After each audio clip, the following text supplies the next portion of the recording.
మన ప్రభువైన యేసుక్రీస్తు నామములో అందరికీ నాకు వందనాలు. ఎలా ఉన్నారు? అందరూ బాగున్నారా? చూసారు కదా, యువత ఎట్టుపోతుందో అన్నది అస్సలు అర్థం కావట్లేదు. నిన్న మొన్నటి దాకా బయట ప్రపంచంలోనే అనుకుంటే ఇప్పుడు ఇంటి దాకా వచ్చేసింది అన్న సంగతి నేను గ్రహించగలుగుతున్నాను. ఈ మాటలు చాలా బాధతో చెప్తున్నాను నేను. రికార్డ్ డ్యాన్సులను తలపించేలా ఏంటిది? కనీసం బుద్ధి ఉన్నదా? అందులో చిన్నపిల్లలు కూడా ఉన్నారు.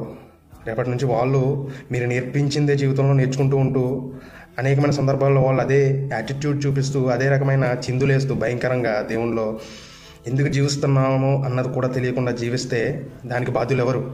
మీరే కదా. కోర్స్ మీకు కూడా తెలియదు, తెలియకనే ఇలా చేస్తున్నారు. కొంతమంది తెలిసి, కొంతమంది తెలియక. కనీసం బుద్ధి ఉండాలి కదా. ఏం చేస్తున్నారన్నది మీకేమైనా అర్థమవుతుందా? చేతిలో ఆ కోళ్ళు ఏంటి, అసలు ఆ గెటప్లు ఏంటి, ఆ చిందులేంటి? అసలు దీన్ని ఇన్స్పిరేషన్గా తీసుకోవడానికి కారణమైన ఆయన టెస్టిమోనీ చెప్పాడు. కనీసం ఆయన చెప్పిన టెస్టిమోనీ ఏమైనా మీరు సరిగ్గా విన్నారా? పోనీ ఆయన ఏదో మీరు ఇమిటేషన్ చేద్దామని చెప్పి ఒక స్కిట్లా చేయాలనుకున్నారు అనుకో, సరిగ్గా ఇమిటేట్ చేయాలి కదా. దాని ద్వారా మీరు ప్రజలకు ఇచ్చే సందేశం ఏంటి అసలు? ఆయన ఎంత చక్కగా చెప్పాడు తన టెస్టిమోనీ, ఆయన జీవిత విధానం అది. మేము పోయేవాళ్ళం అని చెప్పి ఇది అని చెప్పి ఆయన జీవితాన్ని వివరించుకున్నాడు. దాన్ని కూడా చూస్తారా? చూడండి ఒకసారి. మా అడవి పెద్దలు ఇది చాలా బాగుందని మూర్ఖంగా నమ్మి ఫస్ట్ పుట్టిన ఆడపిల్లల్ని మగపిల్లల్ని అడవి దేవతలుగా బలిచేవారు. అలా ఆచారం సాగుతుండగా ఫస్ట్ పుట్టిన ఆడపిల్లని మగపిల్లల్ని కన్న తల్లిదండ్రులే 7 సంవత్సరాలు అల్లారు ముద్దుగా పెంచి ఆ పిల్లల్ని తీసుకెళ్లి అడవి దేవత ఉన్నటువంటి మాంత్రులుగా అప్పచెప్పేవారు. తల్లికున్న జబ్బంతా తొలగిపోయింది. వెంటనే తల్లి నిజమైన దేవుడు యేసు ప్రభుని, నా తల్లి యేసు నమ్మి మార్మల్స్ పొంది, బాప్తిస్మం పొంది, రక్షణ పొంది, పరిశుద్ధాత్మ అభిషేకం పొంది యేసులో నా తల్లి ఆనందిస్తుంది. 3,50,000 మంది మా గిరిజన అడవి జాతుల్లో తొలిసారిగా యేసు నమ్మి బాప్తిస్మం పొందిన మొట్ట క్రైస్తవురాలు నా కన్న తల్లి కదా. ఆయన అంత చక్కగా చెప్తున్నాడు తన సాక్ష్యం, తన టెస్టిమోనీ ఎంత చక్కగా చెప్తున్నాడు. మరి దానికి మీరు చేసిన దానికి ఏమైనా సంబంధం ఉందా అసలు? అందులో పెళ్ళైన వాళ్ళు ఉన్నారు, యవనస్తులు ఉన్నారు, చిన్నపిల్లలను కూడా పాడు చేసేస్తున్నారే. అసలు ఏమైనా అర్థం ఉందా?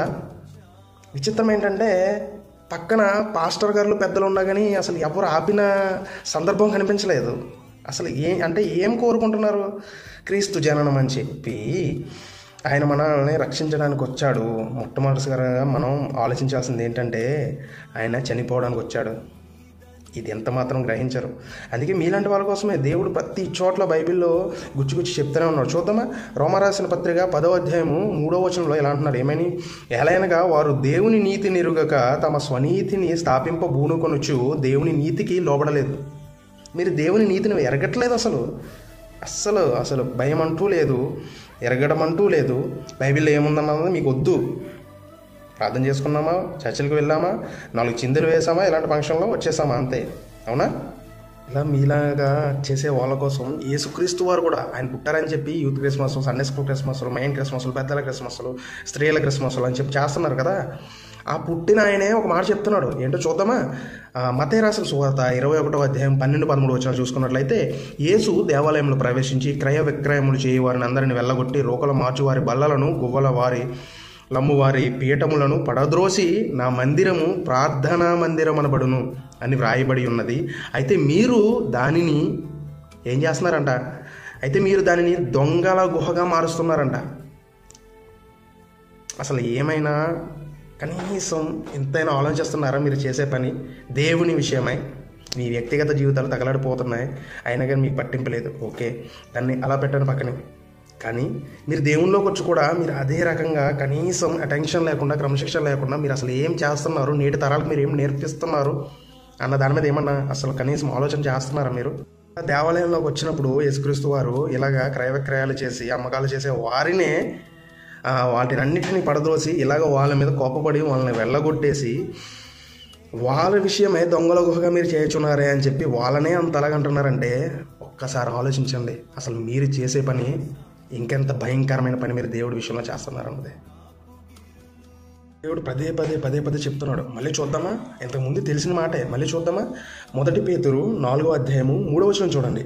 మనము పోకిరి చేష్టలు, దురాశలు, మద్యపానము, అల్లరితో కూడిన ఆటపాటలు, త్రాగుబోతుల విందులు. ఏమైనా గమనించారా? అసలు నేను చదివిన దాంట్లో అల్లరితో కూడిన ఆటపాటలు, త్రాగుబోతు చిందులు. అసలు మీరు చేసింది ఏంటన్నది ఏమైనా గమనించారా? అసలు మీరు recording dance as it is దింపేసారి తీసుకొచ్చి మీరు ఆ వేషాలు ఏంటి అసలు? ఏమైనా ఉన్నదా? అసలు ఏమైనా ఉన్నదా మీకు? మీ పిల్లలు చూస్తే సండే స్కూల్కి వెళ్ళాలా? మీ పిల్లలు చూస్తే హాస్టల్కి వెళ్ళి చదువుకోవాలా? మీ పిల్లలు చూస్తే స్కూల్కి వెళ్ళి చదువుకోవాలి. ఎందుకు ఇవన్నీ? వాళ్ళు ఎదగాలని చెప్పి. అంటే దేనికి ఎదగాలి వాళ్ళు? దేవుళ్ళో మాత్రం వద్దు, దేవునిలో మాత్రం వద్దు. ఈ లోకపరంగా ఎదిగిపోవాలంతే. చదువులు చదివేసుకుని ఉద్యోగాలు చేసేసుకుని పెద్ద అయిన తర్వాత పెళ్ళిళ్ళు చేసేసుకుని పిల్లలు చేసేసుకుని ఇంకా అలాగలా స్థిరపడిపోవాలంతే. అంతేనా? వారు చనిపోయిన తర్వాత ఏంటి మరి? అంటే దీనికి కారణం ఎవరు? మూల కారణం మీరే అవుతున్నారు కదా. మీరు నేర్పించకే కదా అలా తయారవుతున్నారు. చిన్న పిల్లలు తీసుకెళ్ళి రికార్డింగ్ చేస్తున్నారు మీరు. ఎంత దారుణమైన పరిస్థితి తీసుకొచ్చేసారంటే బాధతో చెప్తున్నాను, చాలా బాధతో చెప్తున్నారు. మీరందరూ నా సహోదరులు, మీరందరూ నాకు కావాలి, మీరందరూ రక్షించబడాలి. ఒక అమాయకపు లోకపు ముసుగులో బంధించబడిపోయి ఉన్నారు. ఏం మాత్రమూ తెలుసుకోవట్లేదు. ఎక్కువగా బాధపడే విషయం ఏంటంటే పక్కనున్న పాస్టర్ గారులు, పెద్దలు వీళ్ళందరూ ఉన్నారు, అసలు ఏం మాట్లాడుతున్నారు, కనీసం ఆపే ప్రయత్నం చేయలేదు. జాగ్రత్త మిత్రులారా, జాగ్రత్త సహోదరులారా, జాగ్రత్త చిన్న బిడ్డలారా, జాగ్రత్త. కనీసం ఆలోచన చేయండి. Thank you. Praise the lord.